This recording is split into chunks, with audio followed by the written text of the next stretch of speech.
Hello friends, welcome YouTube के इस नए वीडियो में आपका स्वागत है। आज हम लोग एसएससी के बदले हुए पैटर्न पर एक नया टॉपिक स्टार्ट कर रहे हैं।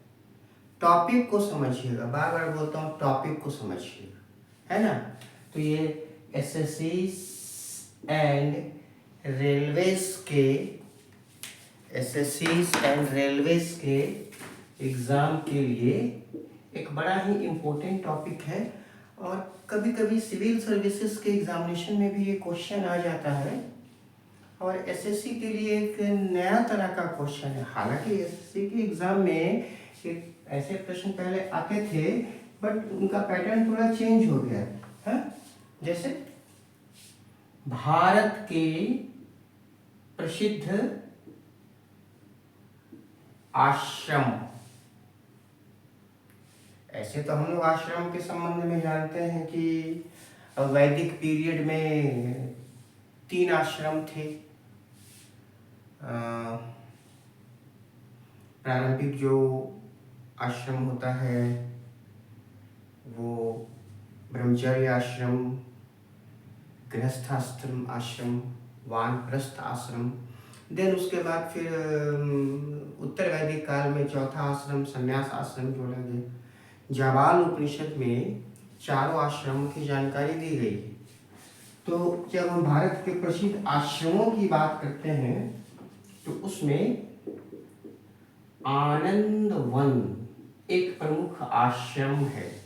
आनंद वन की स्थापना बाबा आमटे ने किया था, है ना, ध्यान में रखिएगा। आनंद वन की स्थापना बाबा आमटे ने किया था। उनका पूरा नाम मुरलीधर देवीदास आमटे था।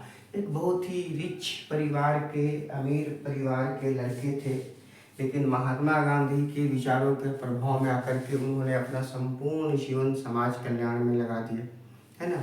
और कुष्ठ रोगियों की स्थापना की सेवा के लिए 1948 में उन्होंने आज के महाराष्ट्र के चंद्रपुरा डिस्ट्रिक्ट में आनंद वन की स्थापना की। एक पेड़ के नीचे आश्रम बना था, 14 या 15 रुपए से बना था, है ना। शुरुआत देखिए कितनी छोटी होती है ना। और आज तो ये 200-250 एकड़ से भी ज़्यादा एरिया में फैला हुआ है ना।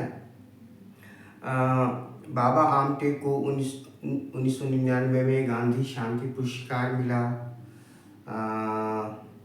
1971 में पद्म श्री मिला, 1986 में पद्म विभूषण मिला और 1979 में जमुनालाल बजाज पुरस्कार मिला। और सबसे महत्वपूर्ण बात जो एग्जामिनेशन में पूछा जाता है, 1990 में उन्हें टेम्पल्टन अवार्ड मिला था। Templeton award. वैसे आध्यात्मिक गुरु जो जीवित हैं, है ना, तो उनके धार्मिक और सामाजिक कार्यों के लिए जो अवार्ड मिलता है उसे टेम्पल्टन अवार्ड कहते हैं, ठीक है। उन्हें 1985 में रामन मैग्सेसे अवार्ड भी मिल चुका था, जिसे एशिया का नोबेल कहते हैं। तो कम से कम आप इतना याद रखिएगा कि बाबा आमटे का संबंध किससे है, तो आनंद वन आश्रम से है। कहाँ पर है, कौन से डिस्ट्रिक्ट में है, ये भी आपको एग्जामिनेशन में क्वेश्चन पूछ देता है। एक अन्य महत्वपूर्ण आश्रम है अद्वैत आश्रम। अ का मतलब होता है नहीं, द्वैत का मतलब होता है दो। संसार में दो वस्तु नहीं है ना। ये भारतीय दर्शन का एक बहुत ही महत्वपूर्ण सिद्धांत है। हम लोग अभी इस पर विचार नहीं कर रहे हैं, आश्रम देखते हैं। तो अद्वैत आश्रम की स्थापना उत्तराखंड के, वर्तमान उत्तराखंड राज्य के वर्तमान चंपावत डिस्ट्रिक्ट में स्वामी विवेकानंद ने की थी। चंपावत में मायावती एक स्थान है, इसी कारण से इसे मायावती आश्रम भी कहते हैं। कभी कभी एग्जाम में पूछ देता है कि मायावती आश्रम कहाँ पर है, ठीक है। इसकी स्थापना 1899 ईस्वी में की गई थी और स्वामी स्वरूपानंद और C.E. सेवियर, स्वामी स्वरूपानंद स्वामी विवेकानंद के शिष्य थे। स्वामी स्वरूपानंद जी महाराज और C.E. सेवियर ने इस आश्रम की स्थापना में बड़ा योगदान दिया था। आप किसी मंदिर में जाइए, रामकृष्ण मिशन के मंदिर में जाइए, तो वहाँ पर माँ शारदा देवी, भगवान श्री रामकृष्ण परमहंस और स्वामी जी की मूर्ति, फोटो मिलेगी, पूजा होती है वहाँ पर उनकी। बट अद्वैत आश्रम में निराकार ईश्वर की पूजा की जाती है, वहाँ पर मूर्ति पूजा, चित्र की पूजा नहीं होती। इसी तरह से श्री अरविंद आश्रम, श्री अरविंद आश्रम की स्थापना प्रमुख स्वतंत्रता सेनानी अरविंदो घोष ने पौंडीचेरी में 24 नवंबर 1926 को की थी। 24 नवंबर 1926 को की थी। और मीरा अल्फज़ा जो कि एक जर्मन महिला थी, वो माता आनंदमयी के नाम से प्रसिद्ध हुई और इस आश्रम की प्रथम संचालिका बनी। ठीक है। साबरमती आश्रम तो आप सबको ही जानते हैं। वास्तव में साबरमती आश्रम की स्थापना 1915 में हुई थी कोचरब में। कभी कभी एग्जामिनेशन में पूछ देता है कोचरब आश्रम किसने बनाया था, है ना। तो कोचरब आश्रम अहमदाबाद में ही था, है ना। बट साबरमती से कुछ नदी से कुछ दूरी पर था। बाद में महात्मा गांधी 1917 ईस्वी में इसको साबरमती नदी के किनारे ले गए और तब से इसका नाम साबरमती आश्रम है। ठीक है। एक बड़ा ही महत्वपूर्ण आश्रम है ईशा फाउंडेशन। ईशा फाउंडेशन की स्थापना जग्गी वसुदेव गुरु ने की है। आप लोग टीवी वगैरह में, न्यूज़पेपर में देखते होंगे, श्री गुरु जग्गी वसुदेव का पिक आता है, उनके उपदेश आते हैं, है ना। इन्होंने ये आश्रम 1992 में बनाया, जो कि तमिलनाडु के कोयम्बटूर में है। तमिलनाडु के कोयम्बटूर में है। साथ साथ ये जो आश्रम है वो ग्रीन हैंड प्रोजेक्ट को भी चलाता है। पर्यावरण के लिए इस आश्रम ने बहुत प्रयास किए।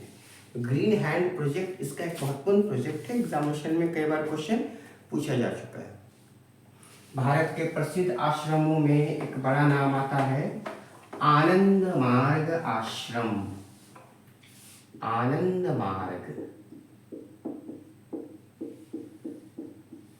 आनंद मार्ग की स्थापना 1 जनवरी 1955 को श्री प्रभात रंजन सरकार ने किया था। उनको आनंद मूर्ति कहा जाता है। आनंद मूर्ति के नाम से फेमस है।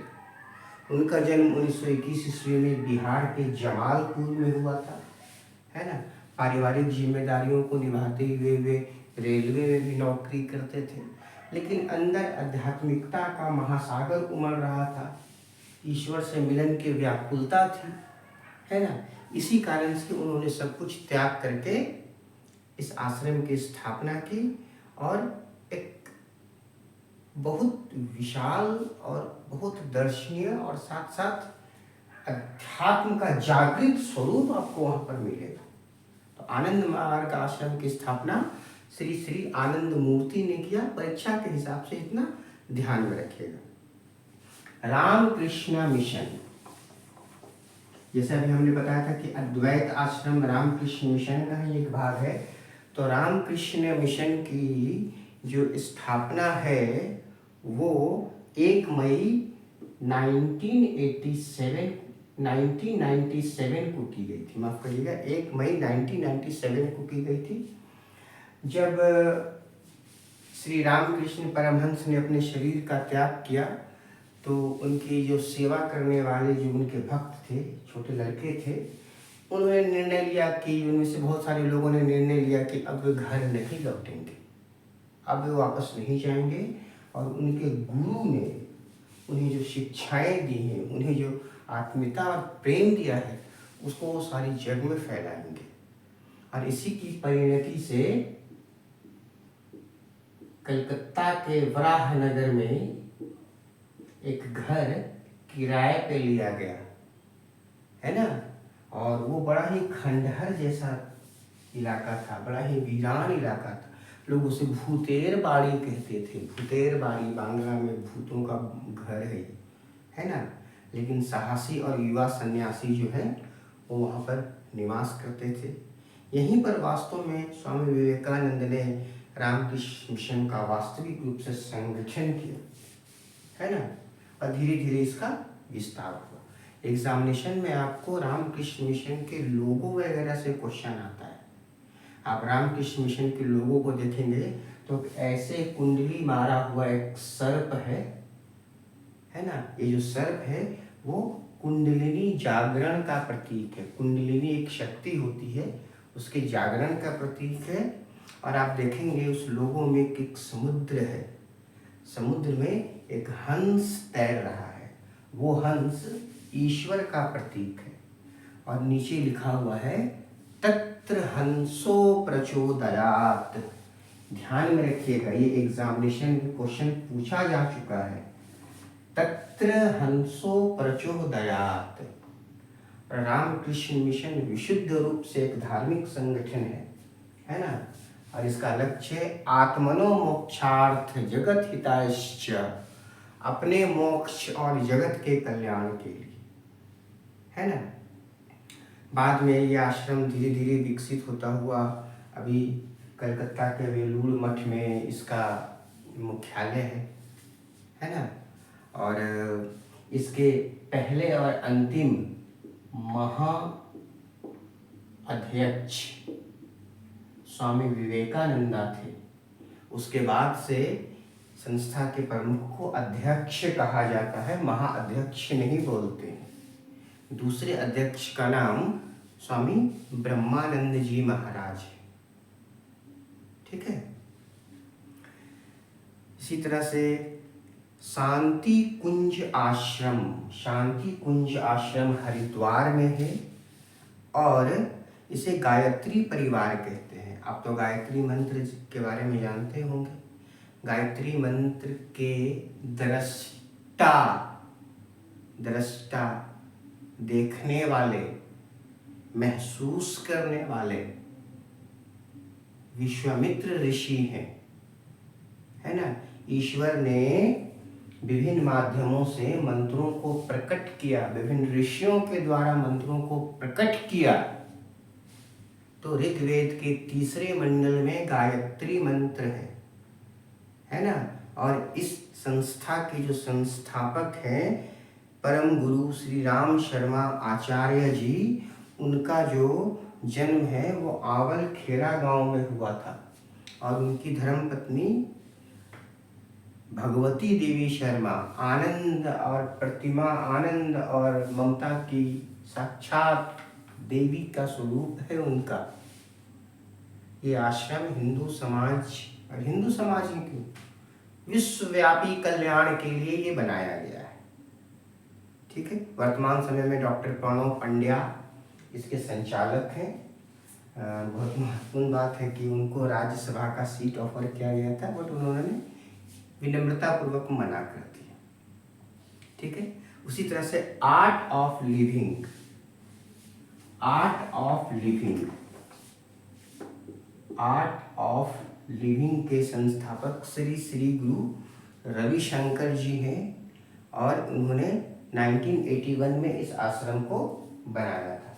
जीवन जीने की कला, कैसे तनाव से कैसे मुक्त रहें, समाज को एक नई दिशा की तरफ कैसे ले जाएं, ये सब सिखाया जाता है इसमें, ठीक है। उसी तरह से एक अन्य प्रसिद्ध आश्रम है दयाल बाग। दयाल बाग वस्तुतः आगरा में है। और श्री शिव दयाल सिंह ने 1861 में, श्री शिव दयाल सिंह ने 1861 में राधा स्वामी सत्संग की स्थापना की थी, है ना। वे एक बैंकर थे, पहले एक बैंक में जॉब करते थे। अचानक से जब स्पिरिचुअल शक्तियों का आगमन होता है तो व्यक्ति को ये भौतिक चीज छोड़ने में देर नहीं लगता है, ठीक है। तो राधा स्वामी सत्संग एक बहुत ही बड़ा आश्रम है, दयाल बाग बहुत ही विशाल आश्रम है। और साथ साथ राधा स्वामी सत्संग जो है वो आपको भारत के प्रत्येक शहर में दिखाई देगा। यहाँ पर निराकार ईश्वर की आराधना की जाती है। तो आप ये कोशिश करिए कि जितने भी महत्वपूर्ण आश्रम हैं, जैसे महर्षि रमन का आश्रम है, मदर टेरेसा का जो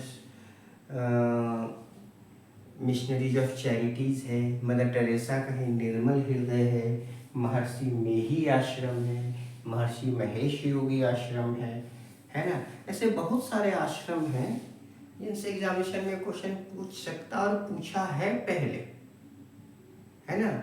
ये सब नया टॉपिक है जो आपको डिस्कवर करना पड़ेगा, नहीं तो आप चैप्टर पर चैप्टर पढ़ते रह जाएंगे और आपका मार्किंग उतना नहीं हो पाएगा। तो ठीक है, पढ़ते रहिए, फिर मिलते हैं नेक्स्ट वीडियो में।